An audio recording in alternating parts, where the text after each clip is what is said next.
بسم اللہ الرحمن الرحیم.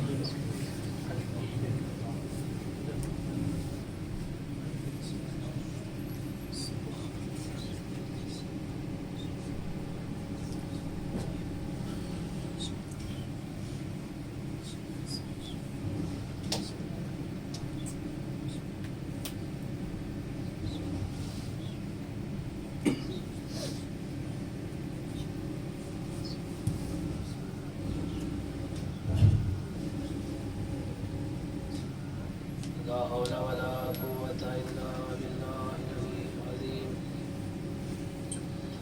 أعوذ بالله من الشيطان الرجيم. بسم الله الرحمن الرحيم. الحمد لله رب العالمين. الصلاة والسلام مولانا ومولى الثقلين جد الحسن والحسين أبي القاسم محمد.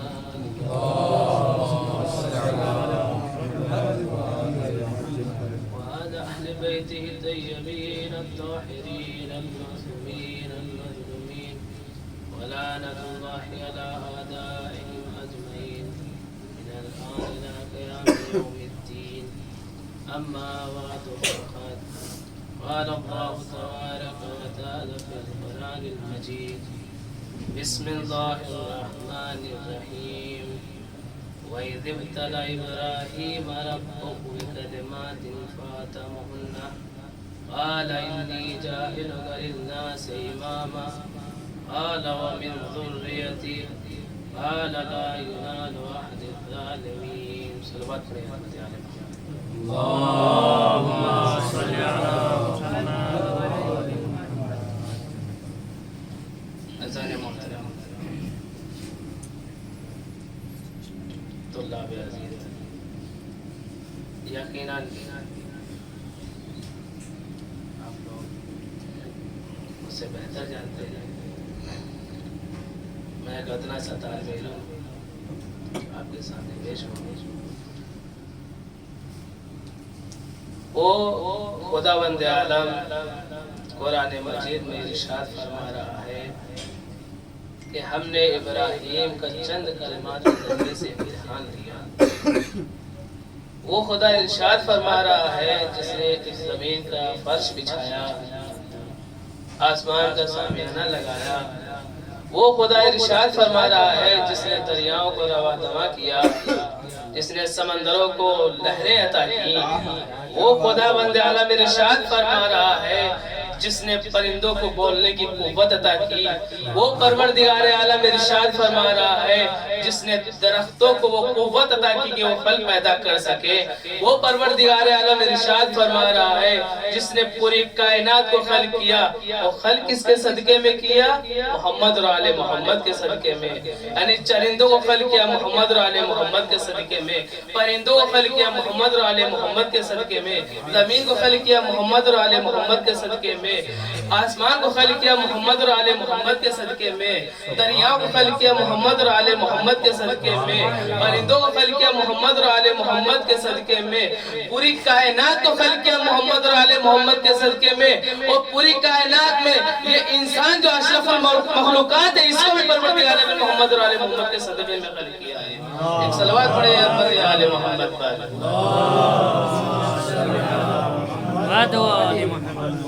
یا اللہ نے اس کائنات کو محمد اور آل محمد کے صدقے میں خلق کیا.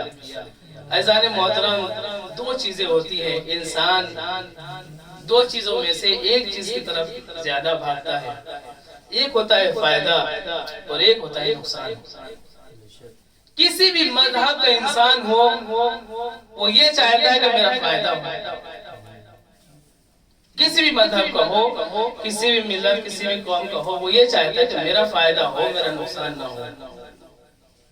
کوئی بھی انسان یہ نہیں چاہتا کہ اس کا نقصان ہو جائے. اللہ نے اتنی بڑی کائنات میں دو چیزوں کو پیدا کیا، ایک فائدہ ہے ایک نقصان ہے. فائدے کو کیا کہتے ہیں اور نقصان کو کیا کہتے ہیں؟ توجہ فرمائیے. فائدے کو کہتے ہیں جنت، نقصان کو کہتے ہیں جہنم.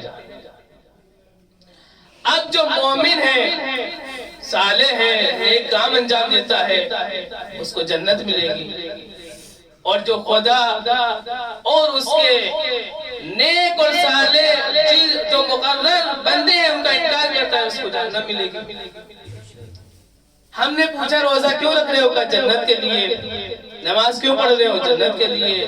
حج کیوں کر رہے ہو؟ جنت کے لیے۔ زکوٰۃ کیوں دے رہے ہو؟ جنت کے لیے۔ یتیموں کو کھانا کیوں کھلا رہے ہو؟ کہ جنت کے لیے۔ مسکینوں کی مدد کیوں کر رہے ہو؟ کہ جنت کے لیے۔ یعنی انسان کو جس میں فائدہ نظر آیا اس کی طرف بھاگ گیا، اس کی طرف دوڑ پڑا، یعنی جدھر فائدہ نظر آیا۔ تو جہنم کس کے لیے؟ کہ جو اللہ کی وحدانیت کا انکار کر دے، رسول کی نبوت کا انکار کر دے، علی کی ولایت کا انکار کر دے، اس کے لیے جہنم۔ اور جو اللہ کی ولایت، اللہ کی وحدانیت کا اقرار کرے اور رسول کی رسالت کا اقرار کرے اور علی کی ولایت کا اقرار کرے، اس کے لیے جنت۔ یہ دو چیزیں اللہ نے رکھی ہے۔ اب پتہ کیسے چلے کہ جنت کس کو ملی، جہنم کس کو ملی؟ اس کے لیے مرنا چاہیے۔ اب پوچھنا چاہتا ہوں کہ مرنے کے بعد ہوتا کیا ہے؟ مرنے کے بعد ہوتا کیا ہے؟ پوری کائنات میں آج تک اتنے سائنسداں گزرے ہیں، اتنے فلسفی گزرے ہیں، اتنے محقق گزرے ہیں، کسی نے آج تک یہ نہیں بتایا کہ موت کے بعد کیا ہوتا ہے۔ کیا ہوتا ہے موت کے بعد؟ کوئی تو فلسفی، کوئی سائنسداں تحقیق کرنے کے بعد یہ بتا سکتا ہے کہ موت کے بعد کیا ہوتا ہے؟ نہیں بتایا کسی نے۔ کیا ہوتا ہے موت کے بعد؟ انسان مر جاتا ہے، غسل و کفن ہوتا ہے اور اس کو دفن کر دیا جاتا ہے۔ دفن کے بعد ان کو نکیر آتے ہیں، اس کے بعد فشار قبر ہوتا ہے، اس کے بعد برزخ کی زندگی شروع ہو جاتی ہے، اور وہ قیامت تک اسی میں چلتا رہتا ہے۔ قیامت کے بعد اس کو اٹھایا جائے گا، پھر اس سے حساب و کتاب ہوگا۔ تو ہم نے کہا یہ جتنے اللہ اللہ کرتے رہتے ہیں، ہر وقت لمبی داڑھی رکھ کے اور بہترین پیجامہ کرتا پہن کے، ان سے پوچھئے کہ بھائی یہ اللہ مرنے کے بعد کیا کرتا ہے اور انسان مرنے کے بعد اس کا کیا ہوتا ہے؟ جب ان کے پاس گئے جانے کے بعد کہا بھائی بتاؤ کہ مرنے کے بعد انسان کا کیا ہوتا ہے؟ انہوں نے کہا کہ ہمیں نہیں پتا۔ تو ہم نے کہا آپ اللہ اللہ حربت کرتے ہیں، اللہ سے پوچھ لیجئے، آپ تو اللہ کے ولی کہتے ہیں نا۔ تو کہا کہ ٹھیک ہے بھائی، انہوں نے جواب یہ دیا کہ بھائی ہم اللہ سے پوچھ تو رہے ہیں لیکن آج تک اس کا جواب نہیں آیا۔ تو ہم نے کہا بھائی کیسے پوچھ رہے ہو؟ کہ پوچھ تو رہے جواب نہیں آیا۔ تو ہم نے کہا اس کا مطلب ایک ہی ہے۔ کہ مطلب کیا ہے؟ ہم نے کہا اللہ بغیر وسیلے کے کسی کو جواب ہی نہیں دیتا ہے۔ اللہ کسی کو بغیر وسیلے کے جواب ہی نہیں دیتا ہے۔ اب اس کے لیے وسیلہ چاہیے۔ وسیلہ کس چیز کا؟ وحی الہی جناب جبرائیل کے ذریعے سے اللہ کے مقرر بندوں پہ آتی ہے۔ یہ وحی اللہ نے وَأَوْحَا فِي كُلِّ السَّمَاءِ، اللہ نے سب سے پہلے آسمانوں کو پر وحی کی، اور وَإِنَّ رَبُّكَ أَوْحَا لَهَا، اور اللہ نے زمینوں کو پر وحی کی۔ اللہ نے آسمانوں کو پر وحی کی کہ تمہیں کب چلنا ہے، کیسے چلنا ہے، کب رکنا ہے، اور اللہ نے زمین کے اوپر وحی کی کہ تمہیں کس وقت ٹھہرنا ہے اور کس وقت زلزلے میں آنا ہے۔ یہ اللہ نے وحی کی، اور اللہ نے اپنی مخلوق میں سب سے چھوٹی مخلوق سے وحی کی ہے، شہد کی مکھی سے وحی کی کہ تم اپنا گھر اونچے اونچے مقامات پر بنانا، اور تم جو رزق کھاؤ گی وہ پھلوں سے اور پھولوں سے۔ اللہ نے یہی تو کہا کہ پھلوں سے کھانا، پھولوں سے کھانا، کوئی شرط نہیں لگائی کہ کون سے پھل سے کھانا ہے، کون سے پھل سے نہیں کھانا ہے۔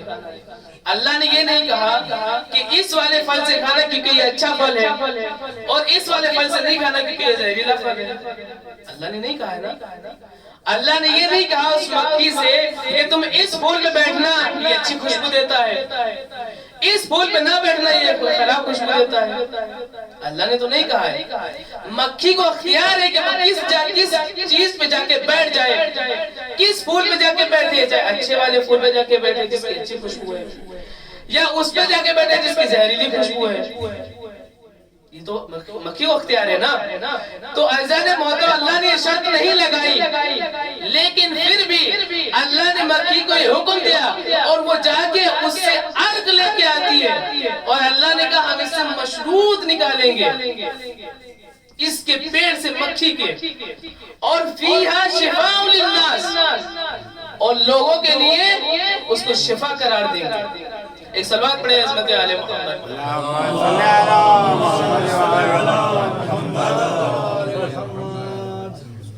ہم اس کو شفا قرار دیں گے۔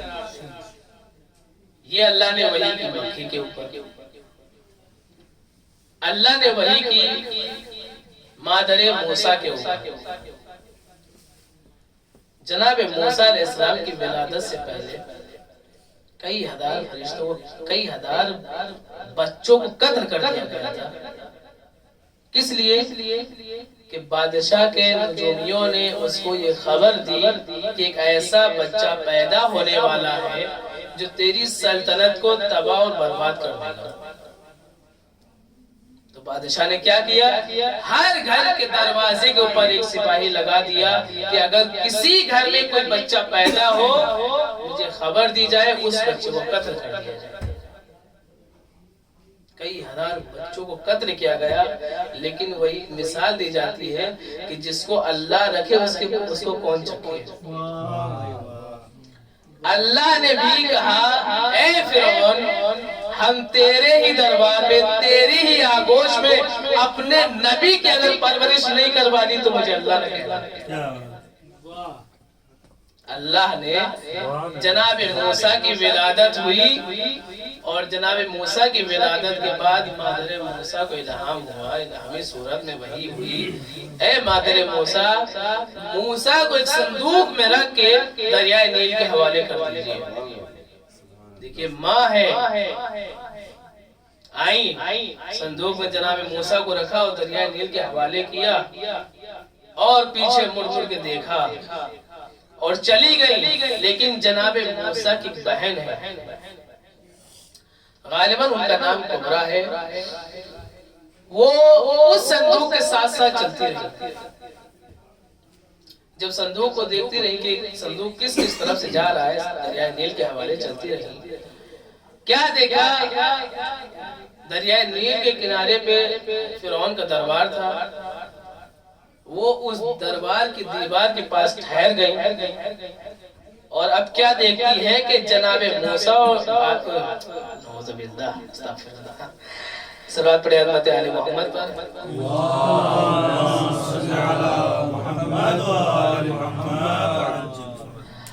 جناب موسیٰ علیہ السلام کو جب دیکھا جناب موسیٰ کی بہن نے کہ وہ دریائے نیل کے حوالے ہیں، اور فرعون اور جناب آسیہ بیٹھی ہوئے ہیں، جناب آسیہ اس صندوق کو دیکھ رہی ہیں، وہ صندوق قریب آ رہا ہے۔ فرعون نے جیسے ہی ہاتھ آگے بڑھایا صندوق پیچھے ہٹ گیا۔ جناب آسیہ مومنہ ہے، جیسے ہی صندوق کی طرف ہاتھ بڑھایا صندوق آگے آ گیا۔ اب صندوق کو نکالنے کے بعد صندوق کو جیسے ہی کھولا تو کیا دیکھا کہ صندوق میں بچہ ہے، اور خوبصورت بچہ ہے۔ جناب آسیہ نے جیسے اس بچے کو دیکھا اور اس فرعون نے کہا کہ میں اس بچے کو قتل کر دوں۔ جناب آسیہ نے جیسے یہ سنا کہ یہ بچے کو قتل کر دے گا، فوراً کہا قرۃ عین، یہ میری آنکھوں کی ٹھنڈک ہے،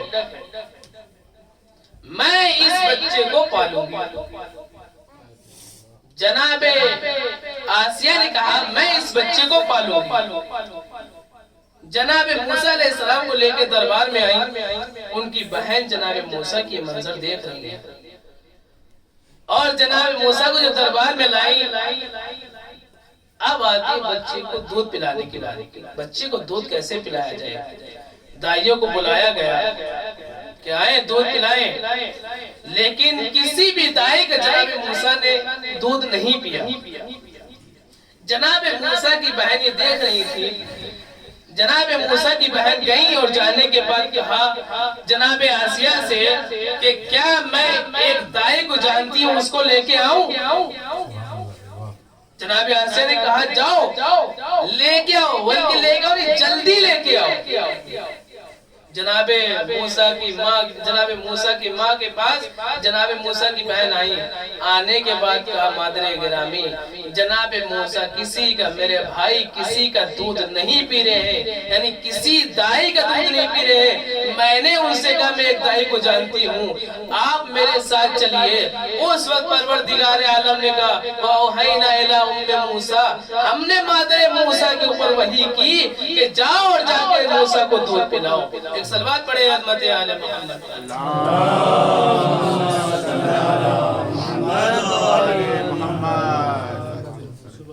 یہ سلسلہ وحی ہے،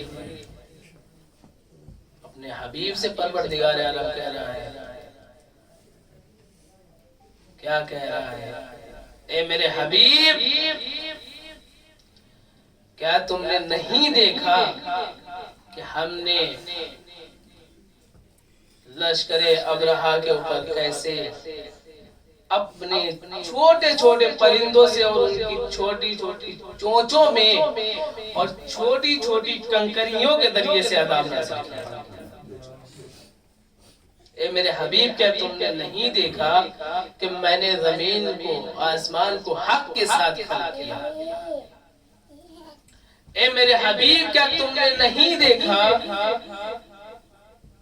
کہ میں نے زمین اور آسمان کو حق کے ساتھ خلق کیا؟ وہی پروردگار عالم کہہ رہا ہے اے میرے حبیب، یہ تو تم نے دیکھا، اور میں جو دیکھتا ہوں کہ تم نے کیا کیا ہے۔ تم نے قولوا لا الہ الا اللہ کہا ہے کیونکہ تم رحمت للعالمین ہو۔ عزیزان محترم، جناب ابراہیم کے حوالے سے قرآن مجید میں آئے تھے، تو پروردگار عالم حدیث جس کی میں نے تلاوت کی ہے، جناب ابراہیم کے ذریعے سے اللہ کہہ رہا ہے جناب ابراہیم سے کہ ہم آپ کا کچھ کلمات کے ذریعے سے امتحان لیں گے، اور اللہ نے کچھ کلمات کے ذریعے سے امتحان لیا۔ وہ کلمات کیا ہے؟ جناب ابراہیم بابل میں پیدا ہوئے، عراق میں، اور جناب ابراہیم کی دو بیویاں تھی، ایک کا نام ہاجرہ تھا، ایک کا نام سارہ تھا۔ جناب ابراہیم کے یہاں پہ کوئی اولاد نہیں تھی۔ جناب ہاجرہ جو تھی وہ جناب ابراہیم کی کنیز تھی، تو جناب سارہ نے جناب ابراہیم کو مشورہ یہ دیا کہ آپ یہ جو ہماری کنیز ہاجرہ ہے اس کے ساتھ شادی کیجیے، عقد کیجیے۔ جناب ابراہیم نے اس مشورے پہ عمل کیا اور عقد کیا۔ اللہ نے جناب ابراہیم کو ایک بیٹا عطا کیا۔ جب جناب ابراہیم کو بیٹا عطا کیا، اب جناب سارہ یہ کہتی ہے، تاریخ کے جملے ہیں کہ ان دونوں ماں اور بیٹے کو میری نگاہوں سے اوجھل کر دو، الگ کر دو۔ کیوں؟ پہلے تو آپ مشورہ دے رہی تھی کہ آپ جناب ہاجرہ کے ساتھ شادی کیجئے، اللہ انشاءاللہ تعالی آپ کو کیا ہے بیٹا عطا کرے گا، آپ کو اولاد عطا کرے گا۔ اب آپ کہہ رہی ہیں کہ ان ماں بیٹے کو مجھ سے اوجھل کر دیجئے، الگ کر دیجئے، دور کر دیجئے۔ جناب ابراہیم ماں اور بیٹے کو لے کے چلے آئے۔ جناب ابراہیم کہاں؟ سرزمین حجاز،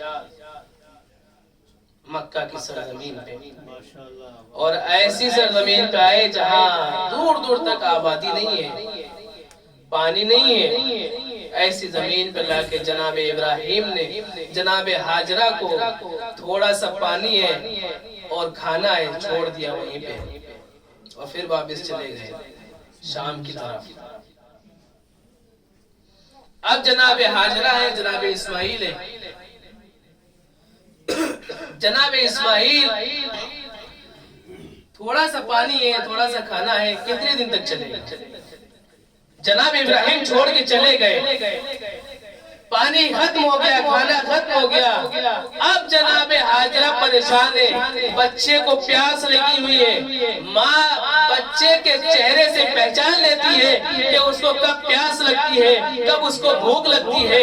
تو جناب حاجرہ نے پہچان لیا کہ بچے کو پیاس لگی ہوئی ہے، بچے کی پیاس کی خاطر جناب حاجرہ کبھی اس پہاڑی پر کبھی اس پہاڑی پر، ایک پہاڑی سے دوسری پہاڑی کی طرف دیکھتی ہے تو ان کو پانی نظر آتا ہے، فوراً دوسری پہاڑی کی طرف جاتی ہے، وہاں سے دیکھتی ہے، پھر دوسری طرف پانی نظر آتا ہے۔ پھر یہی کام جناب حاجرہ 7 مرتبہ جناب حاجرہ نے کبھی اس پہاڑی پر کبھی اس پہاڑی پر چکر لگائے تو پروردگار عالم نے آواز دی، اے مادر اسماعیل حاجرہ، ہم تمہاری اس محنت کو رائے گاہ نہیں جانے دیں گے، حج میں مناسک حج کے طور پر اسے رکن قرار دے دیں گے، ہم اس کو رائے گاہ نہیں جانے دیں گے۔ یہی جناب ابراہیم ہیں، اللہ کے بندے ہیں۔ کیا کرتے تھے جناب ابراہیم؟ لوگوں کو لاتے تھے، دسترخوان بچھاتے تھے اور دسترخوان پہ لوگوں کو بٹھاتے تھے، کھانا کھلاتے تھے، اور جب لوگ کھانا کھا لیتے تھے جناب ابراہیم کہتے تھے بس ایک سجدہ میرے پروردگار کو کرو، اس کھانے کی اجرت میں ایک سجدہ میرے پروردگار کو کر لو۔ لوگ جب انکار کرتے تو کہتے تھے اس کی اجرت تو نہیں، تو سجدہ کر لو۔ لوگ جب سجدہ کرتے تھے اپنے سروں کو، جب اپنی پیشانی کو زمین پر رکھ دیتے تھے، جناب ابراہیم دعا کے لیے ہاتھ بلند کرتے تھے اور کہتے تھے پروردگارا، سروں کو جھکانا میرا کام ہے، دلوں کو جھکانا تیرا کام ہے۔ ایک صلوات پڑھے عظمت آل محمد پر۔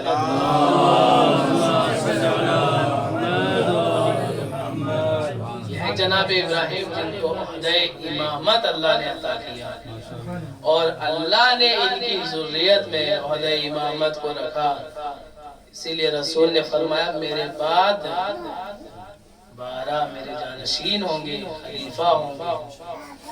بس ایک واقعہ مولا کائنات کے حوالے سے، مولا کائنات مسجد کوفہ میں بیٹھے ہوئے خطبہ دے رہے ہیں۔ دیکھیں امام کسے کہتے ہیں، اختیار ہے امام کیا ہوتا ہے۔ امام خطبہ دے رہے ہیں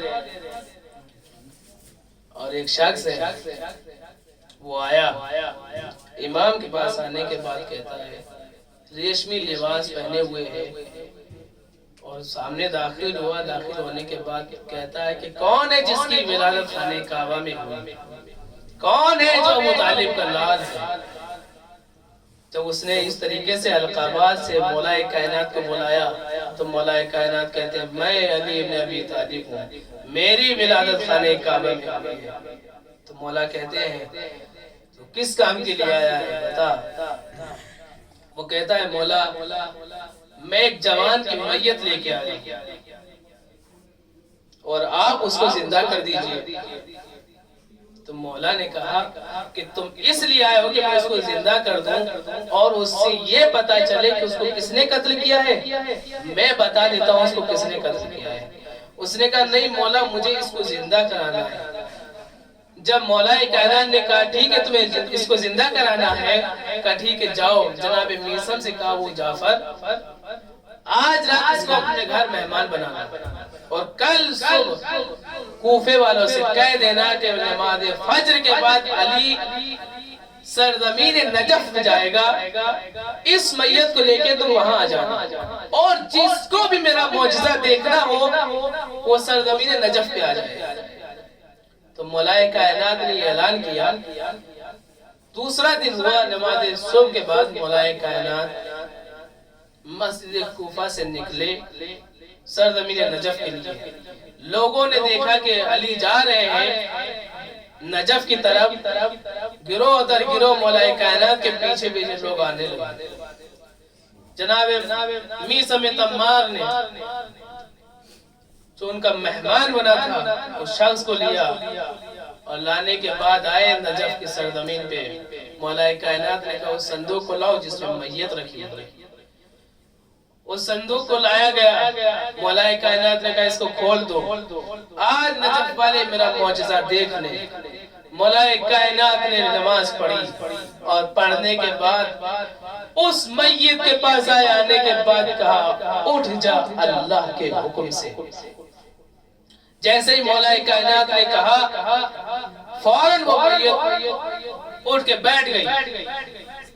اب جیسے ہی بیٹھی لوگ حیرت میں پڑ گئے. وہ جو شخص لے کے آیا تھا مولا کے قدموں میں گر گیا اور گرنے کے بعد کہتا ہے مولا آپ نے اس کو زندہ کرا دیا ہے. اب اس سے میں پوچھ لوں کہ اس کو کس نے قتل کیا ہے. مولا کائنات نے کہا تم نہیں وہ خود بتائے گا اس کو کس نے قتل کیا ہے. اس نے بتایا کہ میرے چچا نے مجھے قتل کیا ہے. اب اس سے کہا کہ جاؤ اس کو لے کے جاؤ کہاں اپنے قبیلے میں. وہ لوگ آپس میں لڑ رہے ہیں کہ کس نے کس کو قتل کیا ہے. جاؤ لے جاؤ یہ خود بتائے گا کہ اس کو کس نے قتل کیا ہے.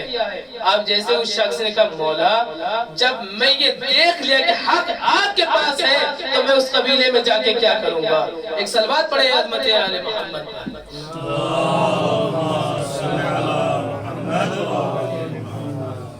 یہ ہے مولا کائنات. لوگوں نے امام کو پہچانا ہی نہیں. یقیناً امام نے کہا کہ کاش وہ علم جو میرے پاس ہے لوگ مجھ سے لے لیتے. عزیزان محترم مولا کائنات کے بہت فضائل ہیں. امام کسے کہتے ہیں؟ امام اسے کہتے ہیں جو اگر قالین پہ بنے شیر کو اشارہ کر دے تو فوراً وہ مجسمے میں آ جاتا ہے اور آنے کے بعد ان جادوگروں کو کھا جاتا ہے. ان جادوگروں کو کھا جاتا ہے. اور یہی تو کہا تھا اس ملعون نے دربار میں بادشاہ نے کہا تھا کہ امام سے کہ ان جادوگروں کی شیر سے کہو کہ واپس کر دے. امام نے کہا کہ اگر موسیٰ کے اژدہے نے موسیٰ کے عصے نے جن سانپوں کو کھایا تھا اگر موسیٰ کے عصے نے ان کو واپس کر دیا ہوتا تو آج میں بھی ان کو واپس کر دیتا. یہ ہے امام. عزیزان محترم یقیناً امام کی معرفت کسی نے نہیں حاصل کی جو حاصل کرنے کا تھا. امام حسین علیہ السلام کے لیے جب ولید کا پاس خط آتا ہے یزید کا اور وہ کہتے ولید یزید نے لکھا ولید کو کہ حسین ابن علی سے بیعت لے لی جائے اور اگر وہ بیعت نہیں کرتے تو ان کا سر تن سے جدا کر کے ہمارے پاس بھیج دیں. تو امام کے پاس جب قاصد آیا تو امام نے فوراً دیکھا اور دیکھنے کے بعد کہا کہ ایسا لگتا ہے کہ معاویہ مر گیا ہے. کیوں؟ کہا کہ یہ سامنے جو شخص آ رہا ہے یہ ولید کا قاصد ہے. ولید کا قاصد آتا ہے. آنے کے بعد کہتا ہے کہ آپ کو ولید نے دربار میں طلب کیا. امام نے کہا ٹھیک ہے آپ جاؤ میں آتا ہوں. امام گئے دربار میں اور جانے کے بعد اس نے امام کو بٹھایا. پھر اس نے امام سے کہا کہ دیکھو یزید کا باپ معاویہ مر گیا ہے اور یزید نے خط لکھا ہے کہ آپ سے بیعت لی جائے. آپ کو اس لیے بلایا کہ آپ سے بیعت کی جائے. تو امام نے کہا کہ یہ تھی رات کے اندھیرے میں بیعت کا سوال کیا. کل دن کے اجالے میں لوگوں کے سامنے بیعت کا سوال کرنا. کل جو ہوگا وہ دیکھا جائے گا. لیکن وہیں پہ مروان بیٹھا ہوا. اس نے کہا ولید سے کہ اگر آج حسین چلیں گے تو تیرے ہاتھ کبھی نہیں آئے، اس سے پہلے کہ حسین دربار سے جائیں تو ان کا سر قلم کر دیں۔ امام نے کہا کہ تو میرا سر قلم کرے گا؟ خیر امام کی آواز جیسے ہی بلند ہوئی بنی ہاشم آ گئے۔ امام کو لوگوں نے مشورے دیے، کئی تاریخ میں آگے کئی لوگوں نے امام کو مشورہ دیا کہ آپ کوفہ نہ جائیں۔ امام حسین علیہ السلام جب مدینے سے نکلے ہیں مکہ کے لیے اور آپ 3 شعبان کو مکہ معظمہ پہنچے ہیں اور آپ مکے سے جب نکل رہے تھے تو لوگوں کے خطوط آپ کے پاس ہے، اس میں عبداللہ ابن عباس کا بھی خطوط میں سے خط ہے۔ انہوں نے لکھا کہ درود و سلام ہو آپ پر ہم نے خدا کے بعد، اور کہا کہ آپ ہمارا مشورہ یہ ہے کہ آپ کوفہ نہ جائیے۔ یہ وہ لوگ ہیں جو امام کو مشورہ دے رہے ہیں، امام کو مشورے کی ضرورت نہیں ہوتی ہے، امام کو مشورہ دے رہے ہیں۔ امام نے کہا آپ کی خیر خواہی پہ، آپ کی مہربانی پہ شکریہ ادا کرتا ہوں، لیکن جو حکم پروردگار ہے میں اس کے ماتحت کوفے کی طرف جا رہا ہوں۔ یہی وجہ ہے امام حسین علیہ السلام کوفے کے راستے میں تھے، کوفے کی طرف سے شخص کو آتے ہوئے دیکھا۔ امام نے اس شخص سے پوچھا کہ کوفے کے حالات کیا ہیں۔ اس شخص نے کہا کہ جب میں کوفے سے نکل رہا تھا مسلم میں عقیل شہید ہو گئے۔ امام حسین علیہ السلام نے اپنے ارادے کو کربلا کی طرف رخ کیا۔ امام کربلا کے 2 محرم کو والد کربلا ہوئے۔ عزادارو امام حسین علیہ السلام آج 7 محرم سے پانی بند ہو گیا، قیام حسینی میں پانی نہیں رہا۔ عزادارو کوئی غم نہ دے سوائے غم مظلوم کربلا کے۔ عزادارو امام حسین علیہ السلام، ارے کربلا کی زمین ہے، شب عاشور ہے، امام حسین علیہ السلام اپنے اصحاب کے ساتھ بیٹھے ہوئے ہیں۔ امام کہہ رہے ہیں جس کو جانا ہے چلا جائے، میں نے اپنی ویت اٹھا لی ہے۔ ارے ایسے انصار امام کو ملے، ایسے ناصر و مددگار امام کو ملے، اپنی تلواریں نکالی اور اپنی گردنوں پہ رکھ لی۔ تب مولا ہم جائیں گے نہیں لیکن اپنی تلواروں سے اپنی جان کھو دیں گے۔ عزادارو امام حسین علیہ السلام روز عاشوراء انصار کے لاشیں اٹھا رہے ہیں، اصحاب کے لاشیں اٹھا رہے ہیں۔ عزادارو امام لاشوں پہ لاشیں اٹھا رہے ہیں۔ اب بنی ہاشم کی باری ہے، جناب علی اکبر کا لاشا لا رہے ہیں، عباس کے کٹے ہوئے بازو لا رہے ہیں، اور محمد کا لاشا لا رہے ہیں۔ عزادارو امام ایک ایک کا لاشا لا چکے، درِ خیمہ میں آئے، آواز دی حل من ناصر ینصرنا، حل من مغیث یغیثنا، ہے کوئی جو میری مدد کو آئے۔ امام کی آواز خیمے میں جناب علی اصغر نے سنی، اپنے کو جھولے سے گرا دیا۔ ارے ایک مرتبہ بیویوں میں حرام، امام آئے درِ خیمہ میں، آواز دی بہن زینب، میری موجودگی میں خیمے میں رونے کا سبب کیا ہے؟ جناب زینب نے کہا بھیا آپ نے جب سے آواز استغاثہ بلند کی، جناب جس نے اپنے کو جھولے سے گرا دیا۔ عزادارو امام نے کہا لاؤ میں اپنے بچے کے مقصد کو سمجھ گیا، اس کی ماں کا دودھ خشک ہو گیا۔ امام لے کے چلے، عزادارو ایسے لے کے چلے، عزادار ایک چھوٹا سا بچہ ابا کا دامن پڑا ہوا ہے، پودے اشکیا سمجھی کہ حسین قرآن لا رہے ہیں، حسین قرآن لا رہے ہیں۔ عزادار و امام آئے، آنے کے بعد کہے پودے اشکیا تمہاری نظروں میں میں خطا ماروں، اس بچے نے تو کوئی خطا نہیں کی۔ عزادارو پودے اشکیا منہ پھیر پھیر کے رونے لگی۔ پسرے ساتھ نے جب یہ منظر دیکھا، ایک مرتبہ کا آئینہ حرملہ، ایک تھا کلام الحسین۔ عزادارو حرملہ نے تیر بھال کا تیر کمان میں جوڑا، گلوئے اسیر کا نشانہ لیا، تیر چلا اور جیسے گلوئے اسیر پہ لگا بازوئے حسین میں چھنا، امام کے ہاتھوں میں بچہ منقلب ہو گیا۔